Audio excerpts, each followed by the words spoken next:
ఫిబ్రవరి 15వ తారీఖు నుంచి ఫిబ్రవరి 21వ తారీఖు వరకు గనక మనం ఈ వారం అంతా కూడా మిథున రాశి వారి ఫలితాలను పరిశీలించుకుంటే, మిథున రాశి వారికి జన్మగురుడు, అలాగే అష్టమ కుజుడు, షష్టాష్టకాలు నడుస్తున్నాయి కుజుడు, అలాగే భాగ్యస్థానంలో పంచగ్రహ కూటమి, అలాగే చంద్రుడితో శని కలయిక. ఇవి కొంతపాటి ఇబ్బందులకు మీకు గురయ్యే అవకాశాలు ఉన్నాయి.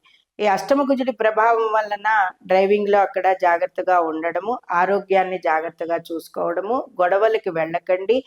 ఎవరైనా గొడవలు పడుతుంటే కూడా మీరు మధ్యలోకి వెళ్ళి సర్దడానికి ప్రయత్నాలు చేయకండి.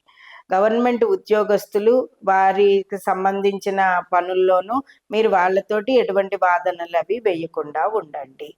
ఇక నిరుద్యోగులకి కొద్దిపాటి వెసులుబాటు కనబడుతుంది, కానీ అంత అసంతృప్తికరంగానే ఉంటారు, కానీ తృప్తిగా మీరు ఆ ఉద్యోగంలో జాయిన్ అయ్యే అవకాశాలు అయితే కనిపించట్లేదు.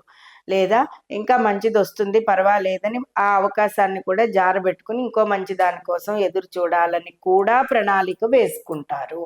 ఈ రకంగా ఉంటుంది. ఈ వారం అంతా కూడా డైలమా. మిథున రాశి వారికి ప్రతి విషయంలోనూ కూడా డైలమా, ఊగిసలాట ధోరణి. ఏ నిర్ణయం తీసుకోవాలన్నా కూడా ఊగిసలాట ధోరణిలో మీకు కనబడుతుంది.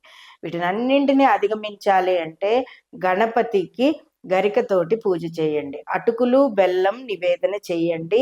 మీరు తీసుకోవలసిన నిర్ణయం కీలకమైనవన్నింటికీ కూడా మీకు ఒక దోవ గణపతి నిర్విఘ్నంగా ఆ పని జరిగేలాగా మీకు సహకరిస్తాడు.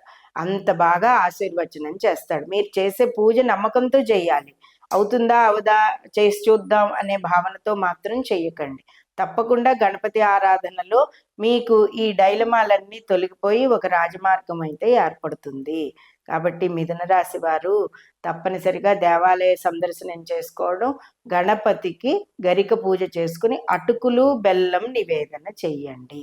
ఇది తప్పనిసరిగా చేసినప్పుడు మీకు అన్ని విషయాల్లోనూ కీలక నిర్ణయాల్లోనూ కూడా మీకు వెసులుబాటు కనబడుతూ ఉంటుంది.